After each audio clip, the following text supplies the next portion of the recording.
Welcome to Empire Building, the podcast where we talk about building big businesses and even bigger lives. I'm your co-host, Seychelle Van Poel. I'm Sarah Reynolds. And I'm Via Williams. Today we are talking about communication. Are you as good as you think you are? We're going to teach you 8 communication skills that I believe will change your world. I truly believe that if you start mastering and working towards mastering these 8 skills, like I have been the last 2 years, that it will truly increase your success and make you better at virtually everything you do in your personal life and in your professional life. So, I have a very strong opinion about communication. I believe it is one of the most important skills for business success, period, end of story. I actually, you guys, I think it's the number one soft skill on the planet for humankind. That's and how strongly I feel. You know what's cool about the soft skill is it's one that you can improve and it's not one that you have to be born with. That's what I love about this. So if you're listening to this today and you either think you're awesome, we might challenge you a little bit here and let's see how awesome you really are. But if it's an area that you feel like you've been told you can improve, this is the podcast for you to listen to for this skill. It's going to be awesome. 100% Seychelle. Communication is essential for us. It's essential so that we can clearly share information, right? We can clearly share our ideas to clients, to our teams, to coworkers, to everybody in the businesses we lead, to our friends and to our family, right? So I think that this skill is so important because I have personally gone through a transformation in my communication. And it started a couple of years ago. I was always pretty successful in business. And then I had a huge career shift, as I talk about openly, which was I was a real estate agent and ultimately led a real estate team for 17 years. And in my late 40s, left that to go into corporate leadership. So now I lead 8 real estate offices in Western Washington. I have over 1,400 agents, 9 branch managers, and a staff of about 50 plus people, right? My world changed really quickly. Yep.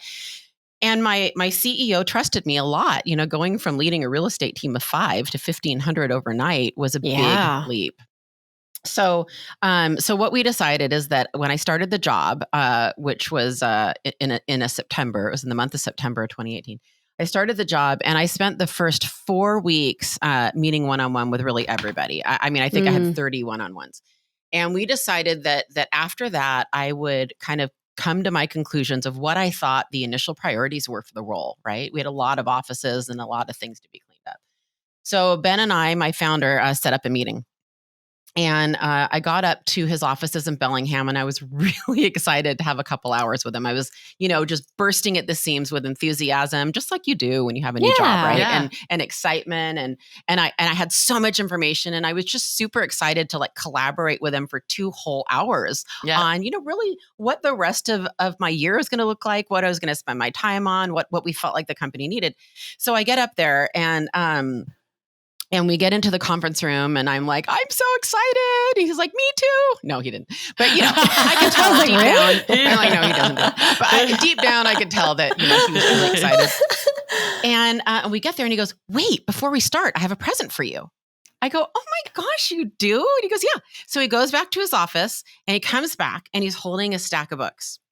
It was like a stack of 6 books. And I'm like, this is what you have to know. Back then, I was working. It's a new job. You know how it is, like a new career. I was literally, you guys, I think I was working 14 hours a day, 7 days a week. I was a little bit fried, still very excited. And I looked at that stack of books, and to be honest, I was like, OMG, no, I cannot read 6 books right now. Oh my God, thank you so much. Oh my gosh. Thank you, Ben. Gosh, that's wow. Okay. And I didn't look at the books. If we're being honest, I was just so overwhelmed at that point, as excited as I was. So we had a great meeting. So I pick up the books and throw them in my car and I drive all the way home. It's 90 minutes. And I get home and it's 6:30 at night. And I throw the books on the counter and I sit down to dinner. And everyone's like, how was your day with Ben? And we talk about it. So after dinner, my husband goes, that's funny. Who got you those books? And I go, what do you mean? What's so funny? And he goes, well, have you read the books? Do you know the titles of them? And I go, no. And I look at him and it's literally how to articulate what you want in 30 seconds or less was one of them. The other one was that was how to say what you want in 30 seconds or less. The second one was the articulate executive. The third one was communication for executives. The fourth one was how to master communication. Anyway, the fifth one was Simply Said by Jay Sullivan. So once I got over being butthurt that my CEO and founder clearly had a passive aggressive way of telling me I needed to work on my communication. And by the way, when I texted him, I go, oh my gosh, I just read the titles. And what he said to me was one of the most complimentary things he's ever said to me. I'm not going to share it because it would make me feel like I was bragging, but it was a very complimentary thing. And what I'll say to you about what he said to me is that, you can have mastered every single soft skill there is. And if communication is not one of them, it's all for naught. Yeah. That's basically what he did say.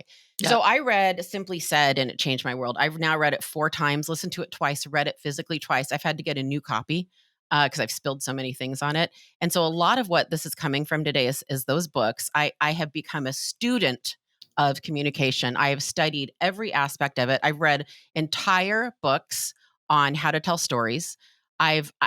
This has been my area of focus now for 2 years. So what I'm doing today is sharing with everybody these 8 things I have personal experience with. I have read and studied all of them. And I also want to share with you that I will never master them. Yeah. I'll never master them. This is a pursuit. Yes. Yes. All of us. The level of success that I've been able to achieve just from this one thing has been monumental. That's awesome. That's awesome, Via. So I love hearing that story, and I love hearing sort of the foundation of what started us even talking about this episode, right? Mm-hmm. So there's 8 things.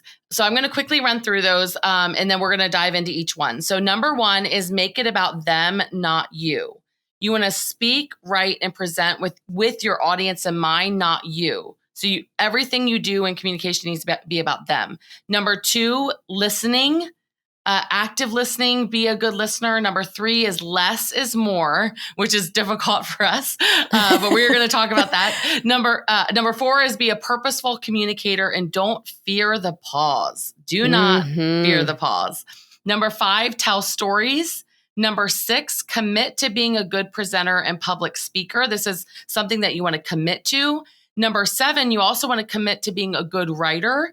And number 8, you want to be likable. So how do you communicate in a likable way?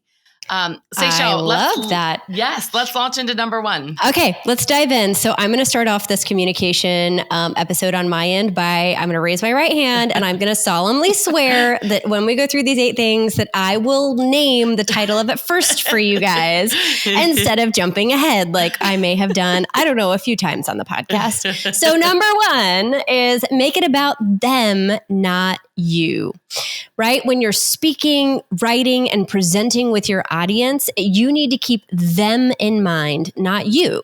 And this is really the most important thing of all. Your content is not nearly as important as what the audience is going to do with it.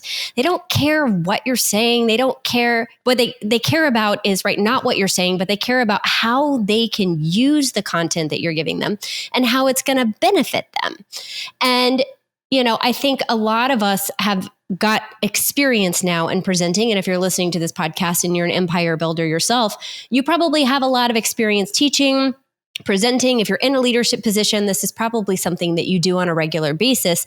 And something that I have to applaud Via on is whenever we are about to teach a class or do an interview or put something together, the first thing that she will say is, okay, guys, what is it that we want the audience to get out of this? Yeah. That's a question you do really well, Via, and you ask that a lot is, okay, what is the one takeaway that we want them to get out of our class or out of our presentation today? And so when you're focusing on the audience and how they're receiving your message, right, you really need to be amazing at reading the room, or these days in reading the Zoom, right? and read the other people that you're interacting with, both verbally and in text. And that takes a lot. Like, I don't know about you guys, but that's taken a lot of practice to get to do that. I mean, when you're presenting and reading it at the same time. Yeah. And the simple way to say that is, what's in it for me? Yes. What's in it for them? You have to constantly think that they're listening to us right now on this podcast. They're like, this is great. I don't care what you're saying. What's in it for me? Yeah, absolutely. How does this affect me? How can I grow by this? How can I benefit by this? Absolutely. That was one of the biggest eye openers for me for marketing. I always look at the piece, and everyone that's looking at anything you send, anything you do, they're asking themselves, what's in it for me? And so now when I'm speaking, when I'm teaching, like that's what I imagine's on their forehead, right? What's in it for me? Everyone's thinking that. And it sounds like, well, no, they're not. Well, yes, they are. You are too. When you're listening to this, what's in it for me to keep listening to this podcast right now is what we're all thinking, right? Yeah. And you guys, this has changed fundamentally how I work and how I do business. And may I give an example? Please. The example is I do webinars every week. And we do it to a real estate audience, real estate agent audience. And the old Via, I would say the Via 1.0 before she became this, the old Via would have just thought, okay, I think I know what my audience wants to hear, and I'm going to present that. Right? It's kind of logical. I think it's how we mainly work, right? The new Via is, wait, I need to ask my audience. I need to research my audience. I need to follow them on social media. I need to read all of the real estate groups. I need to actively seek out what they want to learn, not what I think they want to learn just based on my gut. And so when you said marketing, it reminded me, Sarah, because this is so important, especially when we're doing ad copywriting and we're trying to framework our offers and what we're doing. All I know is that this right now, getting the data of what your audience wants. And by the way, that could be a spouse. And how we do it. Here's the bottom line, you guys. There's one simple solution. It's asking questions. Yes. Engaging. Yes. Yes. It is. It's 100%. Engagement and physically using the word you. Yes. Right? Yeah. You are speaking, you are not speaking at someone, you are speaking with someone. You are when you're presenting or communicating, you are in engagement and in conversation and dialogue, whether your audience is 1 plus you or 1,000 plus you. Yeah. Well, Seychelle, you said something really important just then, engagement. The number one way to engage your audience, and by the way, when we use the word audience, it could be one person, it could be an audience of one. Right. Yep. The number one way to engage your audience is to be relevant. And the more relevant you are, the more engaged they'll likely be. Engagements, I've read entire long form articles and listened to entire podcasts just on engagement. And so being relevant is the number one thing, and using the word you is the number two thing, Seychelle. Yeah. So, I mean, that is so key, but I want to go back to that because this is about the audience. We have to stop thinking about ourselves and we need to start thinking about them, speaking their language, delivering to them what they need and trying to minister to them and empower them. This is about them, not us. Yeah. That's how you move from Via to Vopra. I'm just gonna say exactly. Well, I don't know about that. Exactly. I have so many things to say on this one, and we could do a whole episode on every topic. One day there'll be two Sopras. And today, by the way, we are missing our Wopra. We're missing Wendy today. Wendy's and an amazing daughter right now. Yes, she's our wordsmith. She's exactly where she needs to be, prioritizing her family. And we really miss our wordsmith on the communication episode. Really so Wendy, we love you and miss you. Communicators I know, and we really do miss her. Yeah. So if number one is knowing our audience, Sarah, what's number two? Number two, listening. Oh my goodness. So much of communication is actually keeping your mouth closed and listening. And for me, this is something that I've had to be super intentional about. It does not come natural. I always want to be the next person to say something, right? And a lot of times I was thinking of what I was going to say next versus actually listening to what was being said. And I noticed I had to just take multiple action steps to really listen. So for example, a lot of our offices now have glass, and glass is beautiful, right?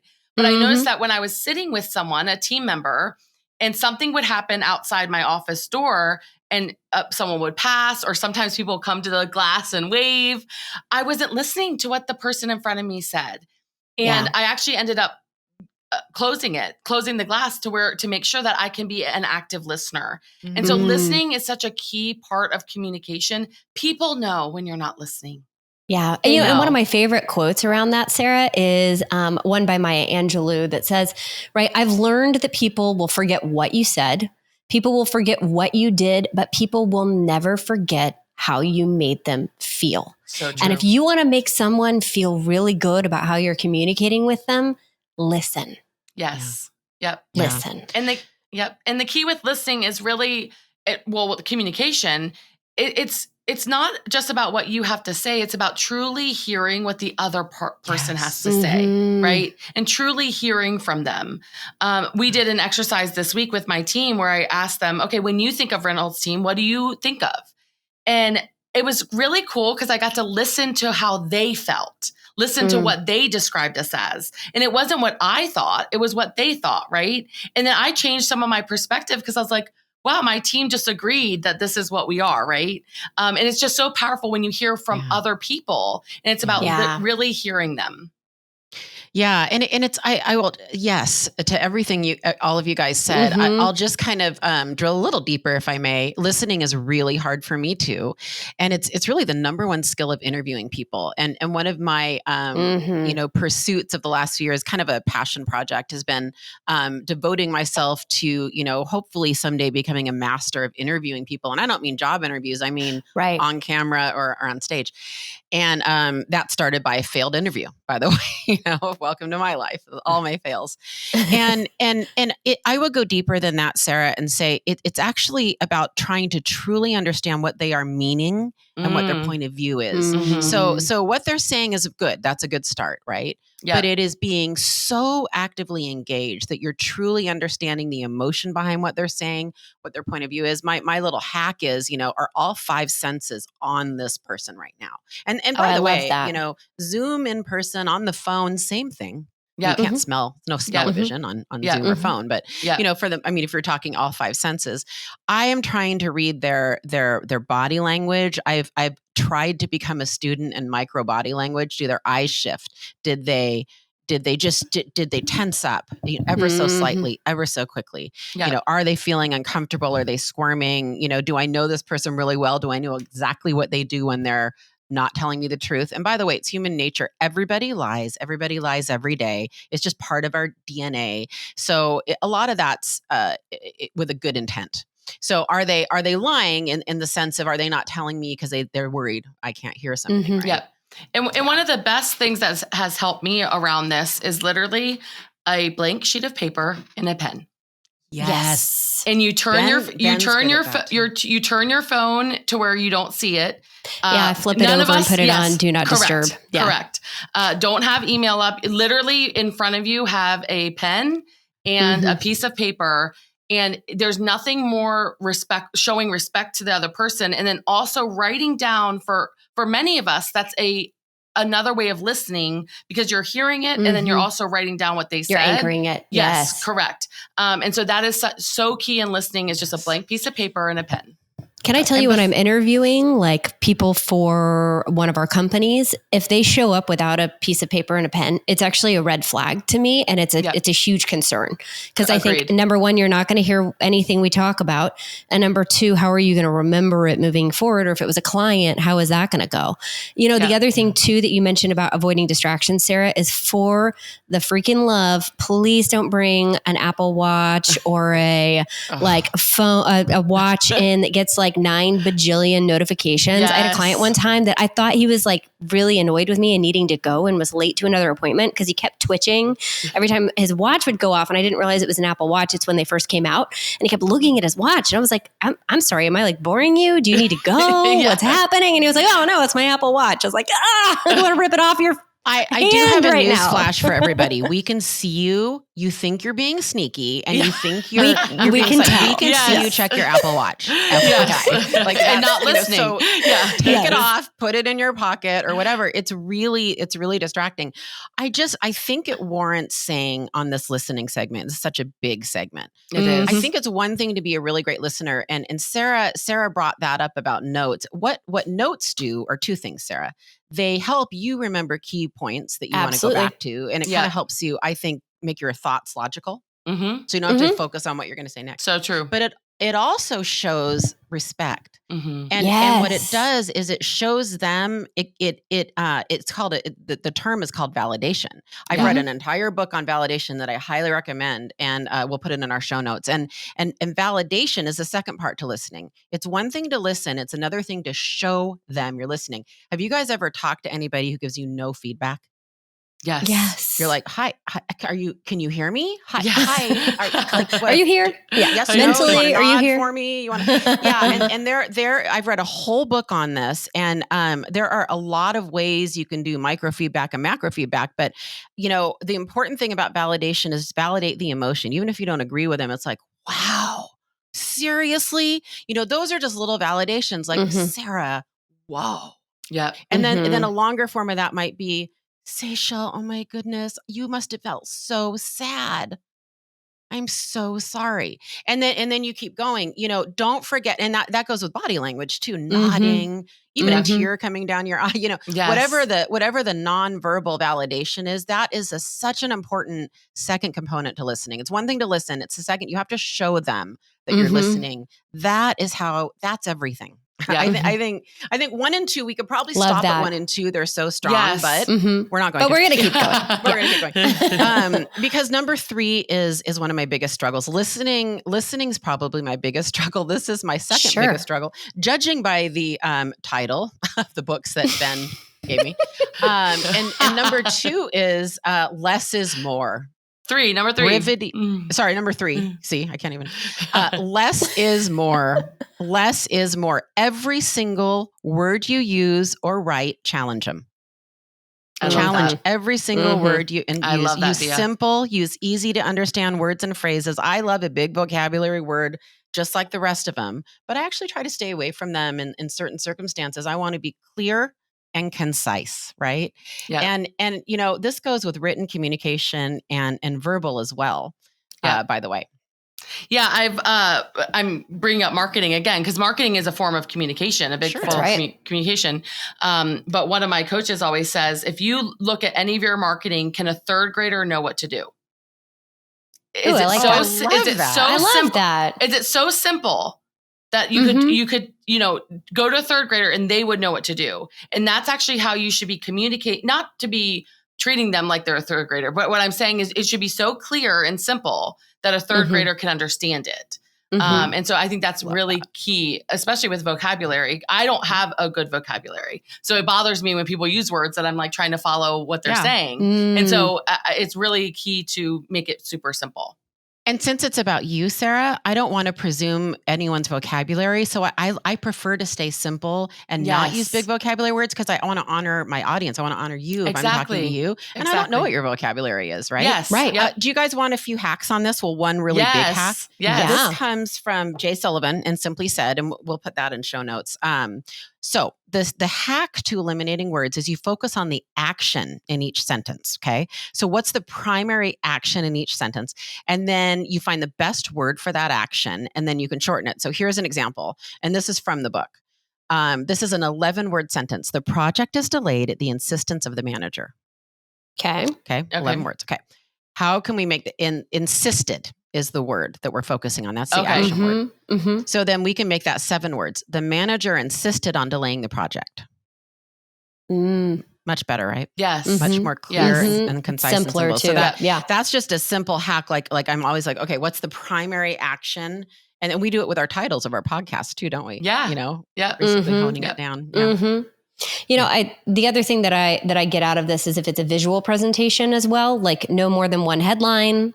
If you're talking about like direct mail, or if you're talking about a visual presentation, I always use the rule of thumb of no more than 3 bullet points per slide. That's really good. Yeah. And it just makes it nice and simple and easy. So we're going to go to number 4.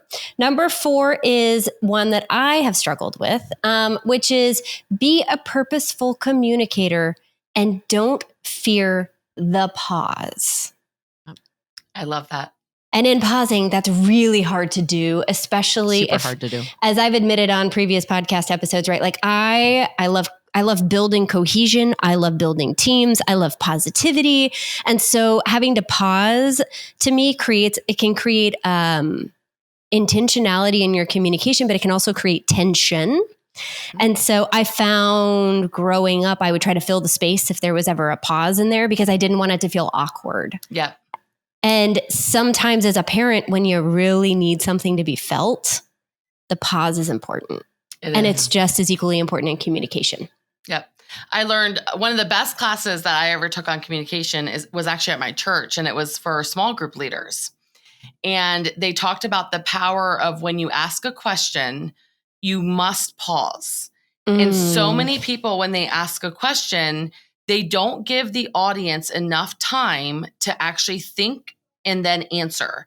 And so I learned I learned a really quick trick, and I teach all of my leaders this in my organization, because the first thing I see when they teach in front of me is they ask questions to the audience, which is great.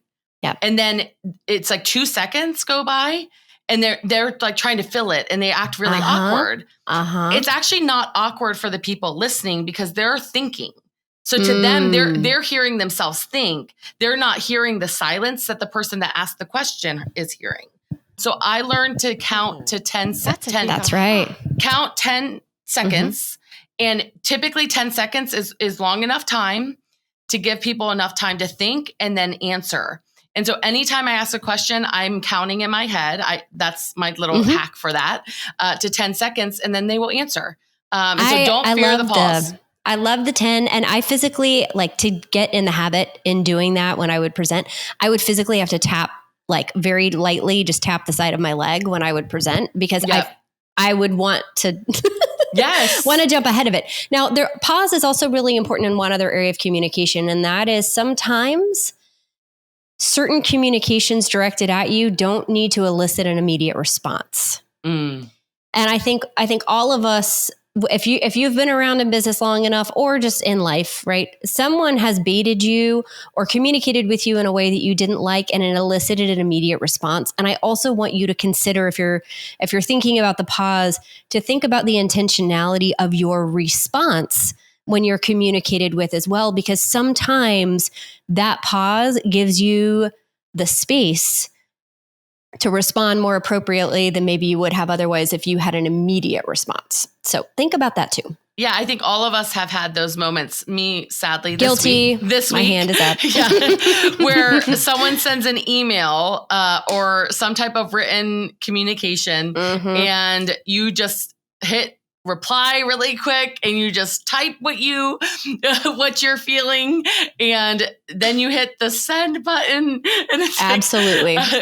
Pause is important. If it's something that is emotionally tied, or they pushed a button, whenever someone pushes a button, that's the most time that you need to pause. The other hack with that is don't respond with the person that you're responding to in the to line yet. I delete that out and then draft the email so I don't accidentally send it. I have to really be sure I'm ready to send instead of an accidental, and then you get the retract of it. No. Exactly. And type text and notes first if they're going to be a little, if they're going to be important. That's a good hack. I think the last, kind of thing I would just add to the great things you guys said on this one, because of course I struggle with this. Of course I do.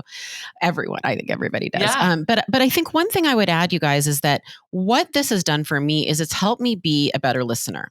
And the reason is that I think that I had a cadence built into my communication style where I felt like I had to jump right in because of that awkward pause that we were talking about. And what this enables me to do is truly listen, because I'm comfortable now in my own skin. I'm comfortable with the pause now. And so that allows me the freedom to really actively listen and not be composing what I'm going to say or write during the listening phase. And so by having the pause, it just gives me permission in a way to think about and get my thoughts logical to respond. And so it's made me much more purposeful. I think this is a really, really important one. And it's just kind of more of a habit almost than anything, right? Because you have to kind of get comfortable with a new cadence sometimes if you're used to that. So let's move on to number 5, which is a really important one. And it's one we use a lot on our podcast. So our listeners are going to be familiar with this, but it's tell stories. Yes. And the example I always give on this one is if anyone grew up going to church like I did, I can tell you right now, I cannot remember one sermon my pastor said growing up, but I can remember a ton of stories. Yes. I used to always leave church service. We get in the car. It was so boring for me. I'm just going to say it. Like as a kid, it's just not always fun. But I loved the stories, and that stuck with me. People will always remember your stories more than they'll remember the things you said. Yep. And one of the ways I've used this, I should say, and I'd love you guys to kind of go into how to tell a good story. But one of the ways I've used this is in sales. Yes. I think there's a whole bunch of really cheesy sales scripts out there. I think there's a lot of amazing sales scripts and a lot of cheesy ones. A couple years ago, when I kind of devoted myself to communication, I started reading books. I've gone to a workshop. I flew to go to a workshop on telling stories. I've read a book on telling stories. It's that important. And I use this for objection handling in sales. I truly believe that having a cadre of stories in your tool belt for sales is way more impactful than, a lot of the used car salesman scripts that I hear for objections. Yep. That's right. Yeah, I tell my team, facts tell, stories sell. Oh, I love that. Because people will remember the story, and they will also, you can tie into an emotion. So it's like a lot of us know the feel, felt, found formula, right? When someone says something. And what I love about the feel, felt, found formula is, you acknowledge how they feel. You say that others have felt the same way, and then you tell the story, what we found was, and then you tell the story of what came about based on someone that recently had that same objection or that same issue. But using a story to tie in, many of us can think back about different things, and we remember the story, right? So many of us heard Via's tell the story about the books. We're going to remember that from this episode. Right. Because it was a story, right? And so it's so important to use stories, not just facts or things like that, but using stories.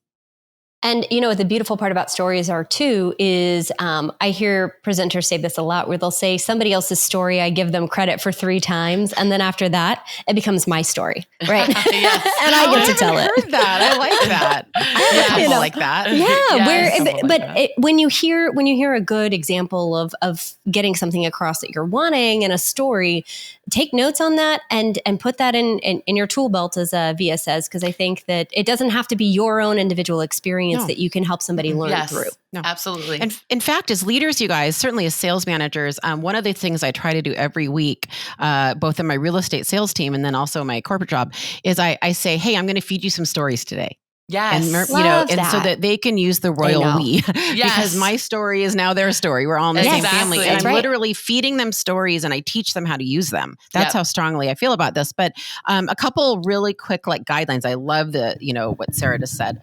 But just remember, every story needs to be succinct and clear. It needs to have a clear beginning, middle, and end. I highly recommend that you memorize your opening and closing lines. Yes. Be sure that you're really focused on the point you have in mind while you're illustrating the story. Yes. Right. That's so good. Draw them in, and the feel, felt, the emotions, what did you smell? What did you touch? What did you feel? That's all really good. And the last thing I would say, you guys, is a good metaphor is just as good. It's quick. Metaphors are wonderful forms of stories, and I can't even think of an example right now. We all use metaphors all the time. Yeah. And those are great too. Yeah. Number 6, commit to being a good presenter and public speaker. And what I love about this one is it's intentional. I love the word commit because it's making an intention that you are going to, on purpose, be master something. Right. My director of growth, Sasha, who is such a key part of our organization, she just finished Toastmasters, which is a local. So great for people to do Toastmasters. Yes, really good. But it's like learning to master public speaking and being a good presenter and being intentional about it is so key. Yep. Yeah, for sure. Learning how to use a slide deck, right? Learning how to do a pitch deck, learning how to get in front of people, even if you're, an accountant, it doesn't matter. Committing, to me, I think this is a verb. Yes. The action of committing to this will make you a better communicator in general. Even if you never truly need to do public speaking, I think it's don't gloss over this because you're like, well, I don't have to public speak ever. That's never going to be part of my world. everybody should commit to being a good presenter and public speaker, whether you're going to use it or not, because it will help you with the other 7 things that we're talking about. Yes. That's why I feel so strongly, because if you can present to other people, you're going to be really good at starting to focus on the main point. You're going to be clear and concise. You're going to be eloquent. You're going to focus on your audience. It's going to help you solidify the communication skills that we're talking about. Yeah, I studied business in school. And in all the classes, you have to present, and you really have to learn how to present. And I remember the hardest business class at my school. They said, "You've got it." The teacher's brutal. He will tell you to sit down if he doesn't think the PowerPoint is reaching people. And so I got up in front of him thinking, "Oh, I got this." And I'm a good communicator, and didn't really be intentional. And I remember standing up in front of my big class. It was business policy. And sure enough, I had more than 3 bullet points on the PowerPoint. And he said, "This is unacceptable. Sit down. You got to do this again." Wow. And he taught us the power of when you're presenting, you got to look at visuals. You have to look at how you're presenting. And honestly, that is a lot of what I do now is based on what he taught me, which was a failure on my part. But many times we do learn through failing, right? I think that's the best form of learning, is either through our own failures, or if we're lucky enough, through somebody else's failures, right? So somebody listening to this today is learning from your PowerPoint example, right? Yes. To move it forward. Do you guys want to hear one fun story, and then we'll move over to number 7? So I actually graduated from the UT School of Communication. That was like the major that I had, and I was in advertising. And when we went to our commencement speech, we just saw this title up there, and it just said like CEO and founder of Sesame Street. And I was like, okay, well, that's interesting. It was our commencement speech for our graduation. And what was interesting was up to the podium, it gets real quiet, and all of a sudden out of nowhere pops up this giant blue puppet. And out from behind the podium was not the founder of Sesame Street, but Cookie Monster. That's awesome. And Cookie Monster, you would have thought Cookie Monster did our commencement speech. Wow. And I still remember it to this day, because Cookie Monster pops up, and you would have thought the entire graduating class went from 20-something-year-olds down to 5-year-olds. Everyone was like, Cookie Monster. But what was cool about it was the title of the commencement speech, I still remember, because it was simple and it had a great story, was C is for communication. And what he was encouraging us to do as communication school graduates was to use our power of communication to benefit the world. And then went into sharing how Sesame Street has used the power of communication and storytelling to literally change and benefit the world for children. So true. And when I think about that, right, C is for communication. And that is what we want you guys to do, is become such good communicators that you truly have the power to change the world. I love that. I love that, Seychelle. That's such a great story. And, kind of just where my head went was like right now, when we talk about committing to being good public speakers, Zoom. I mean, Zoom it can be considered public speaking. If you've got a Brady Bunch screen in front of you of, 9, 12, 15, 4 people, whatever it is, you're in essence public speaking. This new age we're in, everybody has to have some skills in this, right? And so let's commit to being really good in this. And I guarantee you, if you commit to it, whether you ever have a career in public speaking or not, it will help you be a better communicator. So let's move on to number 7, though. Number 7 is commit to being a good writer. And here's what I'll say about this. As far as dominoes go on this whole communication thing, if you start with your verbal communication first, and you really internalize this, listen to this podcast a few times, dive deep into the topics you need extra help on, that will automatically make you a better writer. So I personally believe the first domino of this is actually your verbal communication. With that said, think about how much of our world is email, text, social media, blogging. We write. You cannot be in business and not be a good writer. So there's a couple, hacks. One of my favorite podcasts is Think Fast, Talk Slow. Highly recommend it. I'll put it in show notes. And he has got an amazing email format that I love and I refer back to. And that is what, so what, and now what. So say what it is, tell them why it's important, tell them, basically engender them to do the activity you want them to do. So ask them to do the activity you want them to do. So what, now what? Love and there's that. a lot of other things. I use Grammarly. Grammarly is a really great, it attaches to my Google Drive. It attaches to my Gmail. It helps me on grammar. There's other apps. Makes you look use. smart. Yeah. Mm-hmm. Yeah. What do you guys use? Anything Grammarly is one we use. I surround myself by good writers.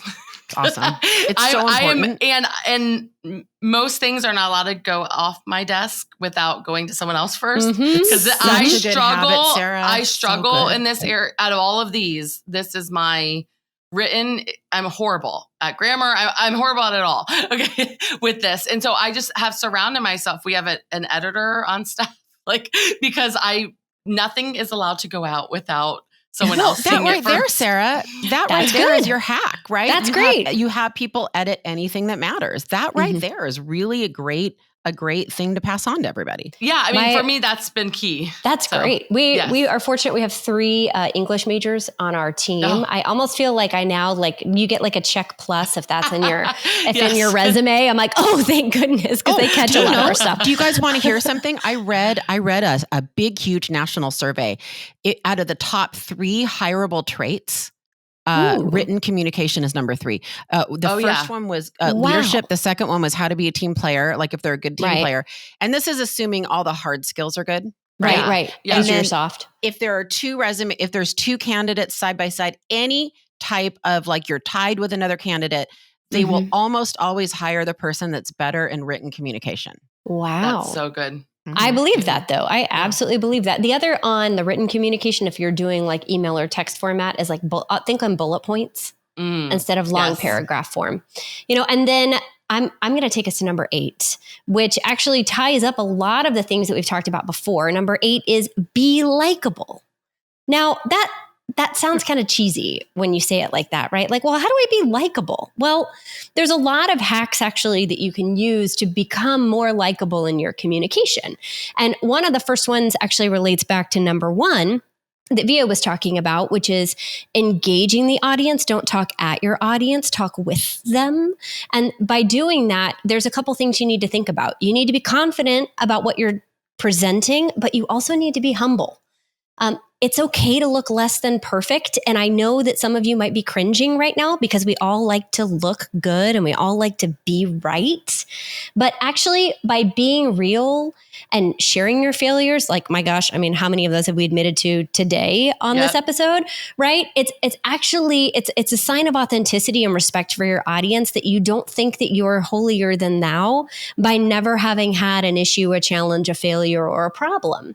And so if you can be vulnerable and sharing where you are or what you've been through and ask for their input and guidance, it actually makes you more likable and authentic with your audience. So it's okay. You don't have to look good and be right all the time. It's okay to actually fail forward and share those because people will remember those more than anything else. Yeah. And there's a whole bunch of books and articles. It's kind of trendy right now about how to be charismatic. I mean, this is kind of a topic. There's a charismatic behavioral assessment now. How charismatic are you?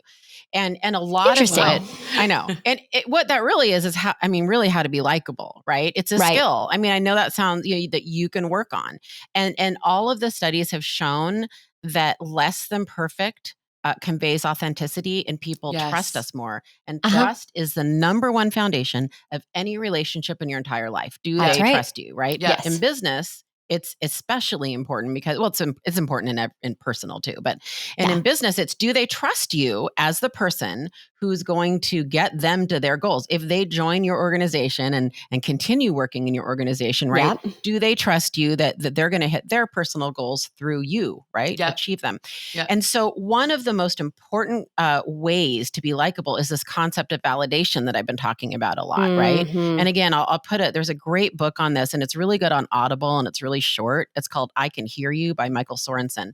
And it's really, really important to not just listen, not just do all the stuff we're saying, but to show the other person that you're listening. You have to validate that. there is many studies that show that you are more likable when you validate. When people feel like you get them and you're acknowledging their emotions, it's an overwhelming, that right there can be enough. That's right. Yep. Well, guys, this was our longest one, but honestly, one of the most important. Communication is everything, and everything we do. I learned a lot. I took a lot of notes. Some of the key things that I picked up on, remember, everyone's asking what's in it for them, right? What's in it for me is in their head. So you want to come at them with that, knowing that they're asking that. Be an active listener, a pen and a piece of paper, the most powerful tools to doing that.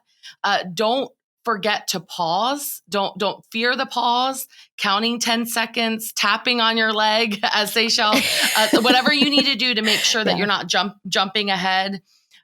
Less is more, which is so key here. And honestly, I loved what Via shared about the email. What, so what, and now what? That was a huge takeaway for me. But as always, I love you, my co-hosts. This was such a great episode. All right. Thank you guys so much for listening. And we want you to have a big business and an even bigger life. And remember, you are an empire builder. Bye, guys. Bye. Thanks for joining.